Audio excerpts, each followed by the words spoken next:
Sejak pagi hingga sore, sejumlah anak tampak ramai di area hitanan massal yang digelar di kawasan Silabranti, seberang Ulu 1 Palembang.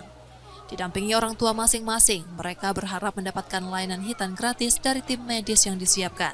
Kegiatan ini diinisiasi sebuah komunitas di Palembang sebagai kepedulian terhadap masyarakat kurang mampu. Sebanyak 150 anak dari berbagai kecamatan di Palembang, bahkan dari sejumlah kabupaten lain di Sumatera Selatan, turut ambil bagian. Memang kita mengajak kepada siapapun, mau organisasi, mau perusahaan, kami juga komunitas, bahwa ini tidak hanya menjadi tanggung jawab pemerintah, menjadi kepedulian kita bersama. Pokoknya mana-mana yang memungkinkan, mana-mana yang bisa kita lakukan. Bagi sebagian orang tua, hitan bukan hanya kewajiban agama dan kesehatan, tetapi juga tantangan finansial. Di tengah kondisi ekonomi yang tidak menentu, program seperti ini menjadi angin segar bagi keluarga yang membutuhkan.